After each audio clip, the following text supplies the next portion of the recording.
नाज़रीन, आप देख रहे हैं मास्टर टीवी प्रोग्राम बातों बातों में आपको खुशामदीद कहते हैं। मैं हूं आपका मेज़बान अयाज़ मोरस और प्रोग्राम में हम आपको ऐसे लोगों के साथ मुतारिफ़ करवाते हैं जो ग्रास रूट लेवल से आते हैं, तालीम हासिल करते हैं, अपने शोबे का इंतखाब करते हैं और उस शोबे में अपना और अपनी कम्युनिटी का नाम बनाते हैं। आज भी हमारे साथ प्रोग्राम में एक ऐसी ही शख्सियत है जिन्होंने अपने पैशन को परस्यू किया और वकालत का इंतखाब करते हुए वो इस वक्त एडवोकेट टू हाई कोर्ट हैं और इसके अलावा कम्युनिटी के बहुत सारे कामों में कम्युनिटी के लिए काम कर रहे हैं। आज हमारे प्रोग्राम में हमारे गेस्ट है एडवोकेट तबस्सुम यूसुफ, जिनको हम प्रोग्राम में खुशामदीद कहते हैं।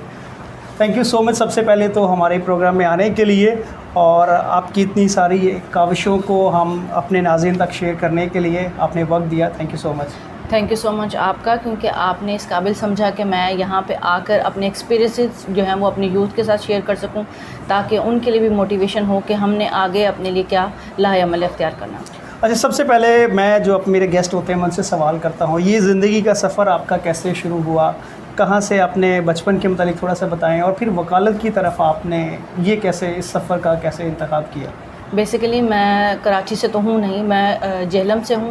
अच्छा। मैंने मैट्रिक किया था presentation convent high school Jhelum से। मैंने प्री मेडिकल किया था वुमेन कॉलेज जेहलम से, गवर्नमेंट कॉलेज से, और वहाँ से मैंने ग्रेजुएशन कंप्लीट किया था। लेकिन मेरा लॉ में आने का इंटरेस्ट था, लेकिन मेरी फैमिली का जो मेरे फादर हैं बेसिकली वो चाहते थे कि बेटी जो है वो लॉ की फील्ड में ना जाए, क्योंकि उन दिनों में कुछ ऐसे हालात थे कि कहते थे कि बेटियां जो हैं वो लॉ की तरफ नहीं आए। लेकिन फिर मेरे बड़े भाई हैं जो Mubeen Shahid, he did PhD in philosophy. अच्छा, तो उन्होंने फिर फादर को, और फादर JJ एडवर्ड थे हमारे घर पे ही। अच्छा। तो फादर ने बोला था कि ज़रूरी थोड़ी है कि आपने बेटियों को ब्याना ही है, बेटी को आप स्पेस दें, वो स्कोप दें ताकि वो आगे बढ़े। तो फिर फादर JJ एडवर्ड के और मेरे बड़े भाई प्रोफेसर मुबीन शाहिद जो हैं उनके कहने पे फिर फादर ने मुझे परमिशन दी थी। अच्छा। तो उसके बाद फिर मैंने लॉ में जो लॉ किया था मैंने जेहलम से ही जिन्ना लॉ कॉलेज से किया था। तो फिर मैंने लॉ किया और फिर प्रैक्टिस जो है वो मेरी यहाँ आफ्टर शादी के बाद जो है वो कराची की है। अच्छा, तो ये अभी तो आपने बड़ा जल्दी से ये सारा सफ़र समेट दिया तालीम के दौरान, और जैसे आपने बताया कि आम तौर पर पंजाबी घरानों में वालिद की तरफ से ये रिस्ट्रिक्शन होती है और आप खुशकिस्मत थी कि आपके बड़े भाई पढ़े लिखे थे और आपको ऐसे रिलीजियस रहनुमा भी मिले जिन्होंने आपकी रहनुमाई की और आपके वालिदैन को कन्विंस किया कि आपको एजुकेशन की तरफ आने दें। आम तौर पर जब ऐसी रिस्ट्रिक्शन होती हैं तो लोग हिम्मत हार देते हैं, तो कहीं आपको भी लगा कि शायद जो आप सारी स्ट्रगल कर रही हैं, जो सफ़र है सारा आपका, ये कहीं पॉसिबल नहीं होगा, मुश्किलात ज़्यादा हैं और आपके पास अपॉर्चुनिटीज़ कम है, ऐसा फील हुआ? नहीं, अपॉर्चुनिटी इस लिहाज से नहीं। मेरे फादर जो है, मैं एक छोटा सा एक्सपीरियंस बताना चाहूँगी, क्योंकि जब मुझे मैट्रिक करने के लिए साइंस में एडमिशन नहीं मिल रहा था प्रेजेंटेशन कॉन्वेंट में ही, तो क्योंकि हमारे स्कूल में ही डिस्क्रिमिनेशन थी। डिस्क्रिमिनेशन इस तरह से थी, जो सेक्शन A था वहाँ पे तो आपको साइंस पढ़ाई जाती थी, लेकिन जो हमारी क्रिश्चियन कम्युनिटी वो सेक्शन B में थी, जैसे कि मैं भी सेक्शन B में थी, वहाँ पे साइंस अलाउ ही नहीं थी। कहते जी सेक्शन A में जो है वो वहाँ पे सेक्शन A में और सिर्फ जो है हमारी 2 से 3 बच्चियाँ थी जो क्रिश्चियन कम्युनिटी से थी जो साइंस ले सकती थी, और मेरे वालिद साहब ने बोला था कि आपको प्री मेडिकल में ही एडमिशन कराना है। मैंने तो इसलिए फिर फादर से हमने मिल के, फिर फादर JJ एडवर्ड से ही मैं बहुत शुक्रगुजार हूँ उनकी, क्योंकि वो उस वक्त मेरे पैरिश प्रीस्ट थे। तो उन्होंने फिर सिस्टर्स से बात की कि हम अपने ही स्कूल में क्यों नहीं चाहते कि हमारे क्रिश्चियन कम्युनिटी है उसको भी ग्रो करने के लिए चांस दें। तो फिर उन्होंने जो है वहाँ पे यहाँ पे किया था कि ये साइंस जो है आप उर्दू में पढ़ाएं। तो फिर मैंने साइंस पढ़ा था। मेरे वाले साहब जो हैं वो इतने एजुकेटेड नहीं हैं, लेकिन उनको ही शौक़ था कि मैं आगे आऊँ।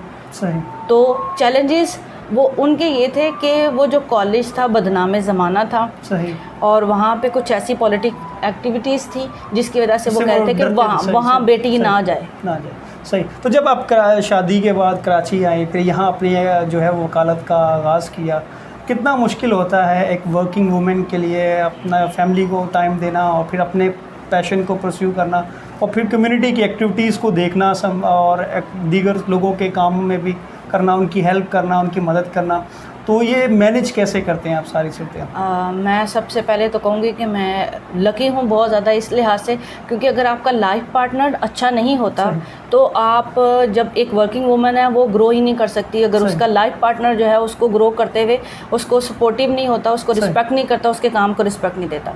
तो फर्स्ट ऑफ़ ऑल मैं इसी प्लेटफॉर्म से वो अपने हस्बैंड का भी थैंक्सफुल हूँ, क्योंकि उन्होंने मुझे ग्रो करने के लिए स्पेस भी दी है।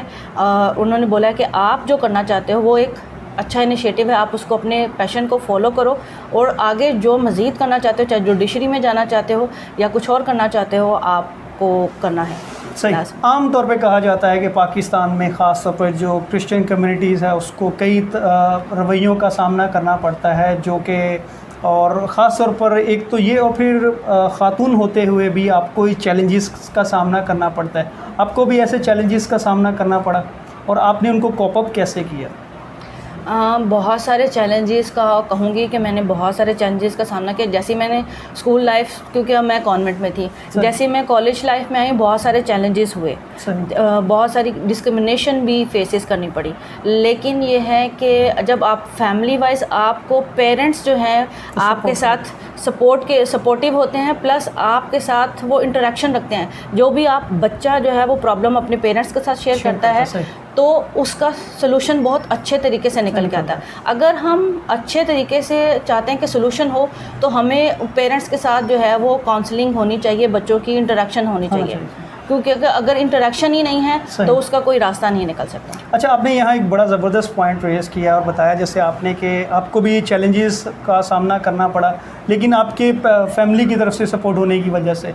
आप क्या समझती हैं आजकल जो घरों में मसाइल होते हैं, ख़ास तौर पर लड़कियों के साथ, जब वो बाहर निकलती हैं जॉब के लिए, स्टडी के लिए या दीगर अपने जो ख्वाब हैं उनको पूरा करने के लिए, तो उनके साथ जब वो चैलेंजेस आते हैं तो वो अपने घरों में जिन लड़कियों को ख़ास तौर पर ऐसा माहौल नहीं मिला होता या जिनके घरों का ऐसा स्पेस एनवायरनमेंट नहीं होता कि जहां वो अपने मसाइल चैलेंजेस अपने घर वालों को बता सके, तो वो फिर किन मसाइल की तरफ वो जाती हैं और क्या उन्हें चैलेंजेस का सामना करना पड़ता है?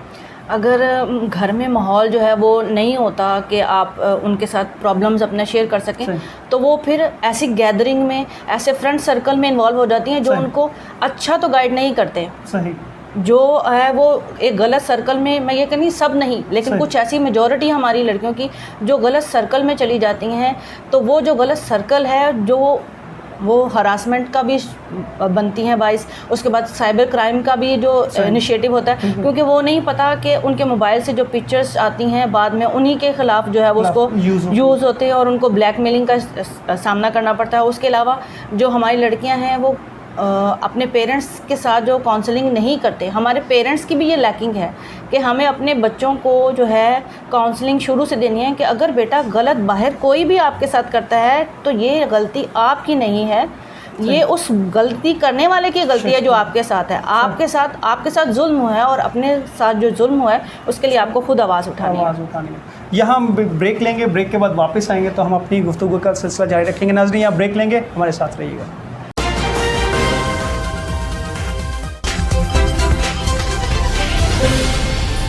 वेलकम बैक नाज़रीन, आप देख रहे हैं प्रोग्राम बातों बातों में अयाज़ मोरस के साथ, और आज हमारी मेहमान एडवोकेट तबस्सुम यूसुफ हैं जिनसे हमारी गुफ्तगू जारी थी ब्रेक से पहले। जैसे मैंने हमारी गुफ्तगू जारी थी क्योंकि मैं आपसे इसलिए ख़वातीन के हवाले से सवाल करूंगा क्योंकि आप एक वकील हैं और आपके लोगों के साथ कानून के हवाले से भी आप आगाही रखती हैं, लोगों के साथ भी आपका इंटरेक्शन होता है।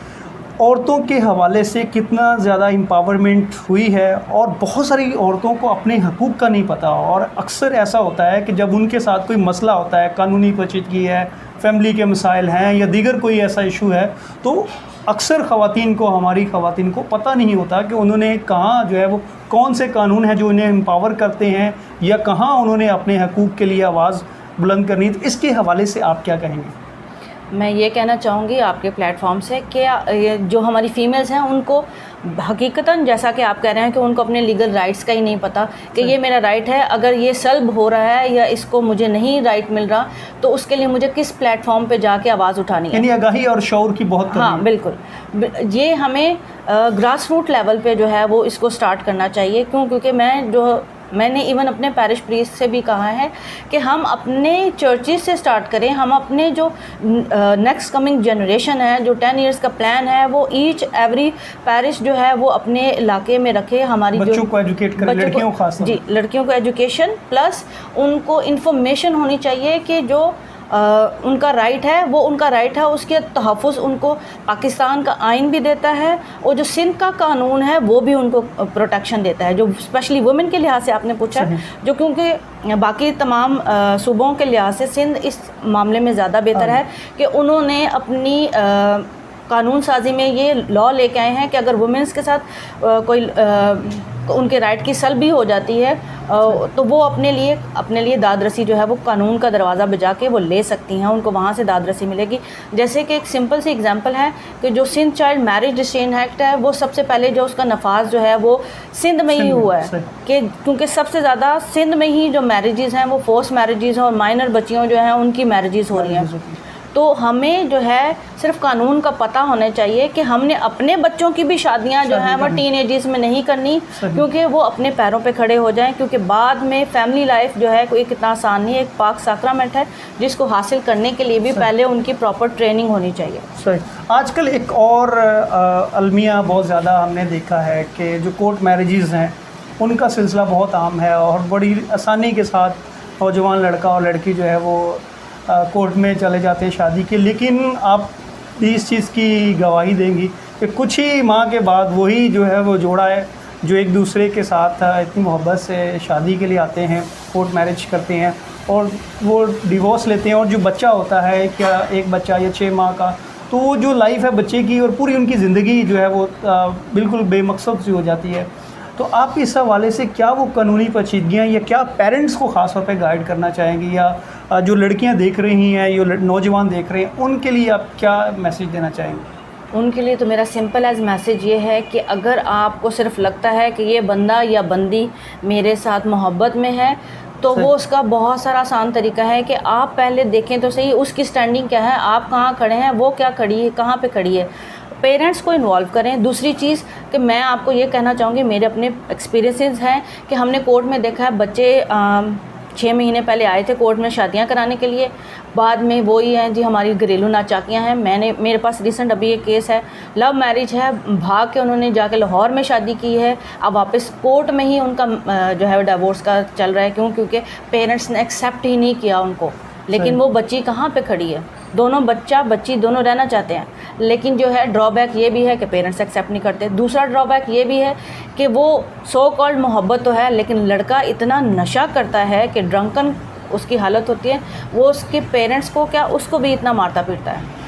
बाद में मोहब्बत की शादियों का ज़्यादातर अंजाम जो 99.9% जो है वो रिज़ल्ट यही है कि वो कोर्ट में आके डाइवोर्स ले रही हैं। क्योंकि मेरे पास ज़्यादा से ज़्यादा जो केसेस हैं वो सारे इस तरह के हैं, एक बच्चे के साथ, 2 बच्चों के साथ, कुछ तो 3 बच्चों के साथ जो हैं आफ्टर 9 इयर्स जो हैं वो लव मैरिज करने के बाद जो हैं वो अब कोर्ट में आई हैं कि मुझे मेरे बच्चों की कस्टडी दिलाई जाए और मुझे मेरे हस्बैंड से तलाक दिलाया जाए। क्योंकि मेरे हस्बैंड जो हैं मुझे मारते पीटते हैं, मेरा और बहुत ज़्यादा उसकी बुरी पैथेटिक कंडीशन हो जाती है।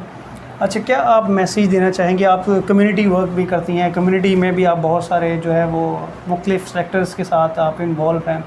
क्या आप समझती हैं हमें अपनी कम्युनिटी को एम्पावर करने के लिए क्या वो इक़दाम करने चाहिए जिससे हमारी कम्युनिटी मजबूत हो और हम अच्छे और मुनज़्ज़म शहरी होकर हम माशरे में अपना मुस्बत किरदार अदा कर सकें? सबसे ज़्यादा ज़रूरी चीज़ ये है कि पहले अपनी फैमिली से स्टार्ट करें कि फ़ैमिली में फ़ैमिली प्रेयर जो है वो लाजमी होने चाहिए, जिसमें हस्बैंड एंड वाइफ जो बच्चों के साथ प्रॉपर्ली बैठ के जो है वो प्रेयर होनी चाहिए। क्योंकि अगर आप फैमिली वाइज स्ट्रॉन्ग हैं, आपका बच्चों के साथ कनेक्शन है, तो आप जो है वो बाहर के चैलेंजेस को भी फेस कर लेंगे, जिसकी मैं एक प्रैक्टिकल एग्जाम्पल हूँ। दूसरी चीज़ ये कि अगर आप जो है चाहते हैं कि आप एज ए कम्युनिटी ग्रो करें, तो मैं कहती हूँ अपनी क्रिश्चियन कम्युनिटी से नहीं है, ईच एंड एवरी कम्युनिटी से। मैं बेसिकली मैं जैसा कह रही हूँ कि मैं कराची से नहीं हूँ। जब मैं कराची में आई थी मैंने यहाँ पे मुख्तलिफ कम्युनिटीज़ के पर्सपेक्टिव को देखा कि शिया कम्युनिटी में अगर किसी को प्रॉब्लम है तो शिया उनको हेल्प करते हैं, अगर कच्छी कम्युनिटी का प्रॉब्लम है तो उसको वो हेल्प करते हैं, आगा खानी कम्युनिटी का प्रॉब्लम है तो वो उसको हेल्प करते हैं। लेकिन हमारी कम्युनिटी का ड्रॉबैक ये है कि हम यहाँ को सिस्टम नहीं है, हम प्रॉपरली एक सेटअप से लेके नहीं चलते कि हम अपने जो ग्रास रूट पे पिसे हुए लोग हैं उनको अब ऊपर लेके आएँ। हम उनको प्रोडक्टिव तरीके से लेके आएँ, एक रिस्पेक्टिव तरीके से जॉब दें। हम अपने बच्चों को जो है वो रिस्पेक्टिव तरीके से एजुकेशन दे के, मैं बहुत खुशी होती है आप जैसे लोगों को, क्योंकि ये जो हमारी यूथ है, आने वाला हमारा मुस्तकबिल है, उनको जो है एक अच्छा रोशन ख्याल जो है वो दे रहे हैं। आप उनको एक नज़रिया दे रहे हैं कि हमने कैसे ऊपर आना है। हम अगर ऊपर आ सकते हैं तो आप भी ऊपर आ सकते हैं। तो यही चीज़ है कि हमें अपने इलाकों में, अपनी कम्युनिटी वाइज जो है, एक जनरेशन गैप का 10 इयर्स का प्लान होता है। तो हमें 10 इयर्स का प्लान बनाना चाहिए कि हम किस तरह से अपनी जनरेशन को ऊपर लेके आ सकते हैं education wise. Without education we are nothing. तो हमें पहले एजुकेशन, और कि हमारा हर एक बच्चा जो है वो स्कूल जाए चाहिए। ये मैटर नहीं करता वो किस स्कूल में जाता है, हर एक बच्चा है एजुकेशन हासिल करे और टेक्निकल स्किल्स हासिल करे, अपने अदारों से भी हासिल करे, और जो भी किसी तरह से भी हेल्पफुल चाहता है ताकि हम उनको हेल्प करें। मैं आपके तवज्जुह से भी ये कहना चाहूँगी, आपके चैनल के तवज्जुह से भी ये कहना चाहूँगी कि अगर कोई लॉ की तरफ आना चाहता है, कोई जुडिशरी की तरफ आना चाहता है, जज बनना चाहता है, किसी तरह से भी उनको हेल्प है चाहिए, तो मैं आपके ज़रिए से उनको प्रोवाइड कर सकती हूँ। क्योंकि हमारे बच्चे इस फील्ड में भी आने चाहिए। सिर्फ जो है हम जो है वो एक रोटी के सर्कल में नहीं रह जाने चाहिए कि हमने सिर्फ इस तरह से आना है। हमें ऊपर आने के लिए ज़रूरी है कि हम एजुकेशन दें अपने बच्चों को, और आने वाली नस्लों के लिए लाहे अमल इख्तियार करें, तभी हम जो है एज ए कम्युनिटी ग्रो कर सकते हैं।